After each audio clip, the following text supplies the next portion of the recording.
Millennials often get tagged as that selfie generation, very focused on getting their own needs met. That's simply not true. While they are trying to do all those things, they play a much bigger role caregiving in the lives of older adults than probably any generation before them, and they don't get any credit for that.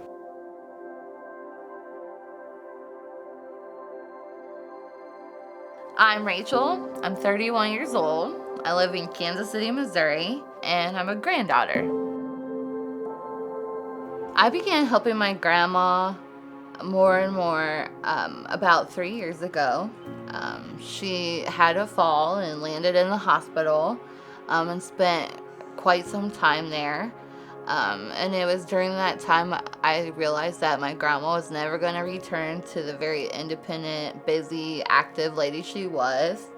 I take care of her medications and make sure she has what she needs.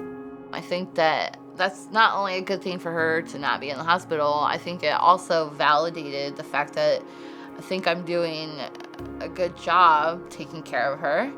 I think that the greatest blessing I've gotten out of helping my grandma is being able to show her the love that she showed me.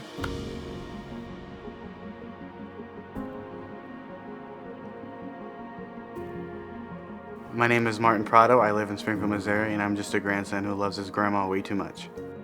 My grandma is your typical grandma. Every single day, 3 meals of the day, she cooked for us. She was very loving, very caring.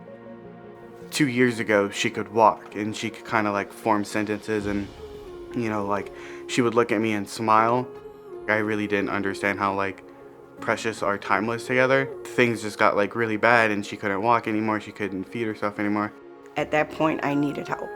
That's when I'm like, there's something that I have to do, because now more than ever, my aunt really can't do it alone. He moved in and he went to school every morning. Without him, I wouldn't be doing half the stuff I do. She's basically like my second mom and like my best friend all at the same time. Grandma was there for my mom and dad. Grandma was there helping us change my diaper, my sister's diapers. If she was there for us, we need to be there for her too.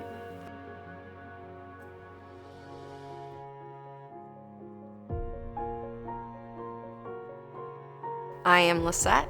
I live in Richmond, Virginia. I was definitely a daddy's girl growing up. He would go above and beyond to make me happy. When my dad was officially diagnosed, to see him decline the way he did, absolutely heartbreaking.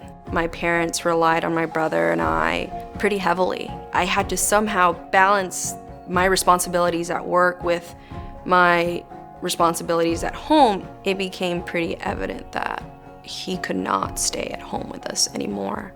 And once we made that transition to the nursing home, and I knew that I was going to be the point of contact, I quickly had to adjust. You're taking your lunch breaks to go see your father. Then maybe after work, you're going to go see your father again. It's been a pretty big learning curve for me.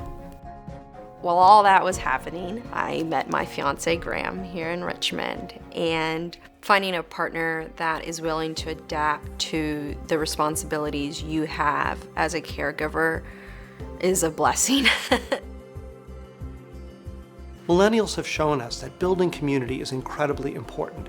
And so we've built a campaign that focuses on building community. Our campaign, Do You Give a Care, is really about giving voice to the experience that millennials are having today. Thanks to starting my blog, it really felt like for the first time in my journey with my grandma that I wasn't alone, that I had found some people that truly understood what I was going through. Thursdays are my day, but Sundays are his day where he does whatever he wants to do, go to the movies, do whatever he wants to do with his friends. When I learned that there were so many other millennial caregivers, I was just blown away. Because when I first started sharing my dad's story, I felt like I had no one to relate to. I give a care for my dad by sharing his story every chance I get.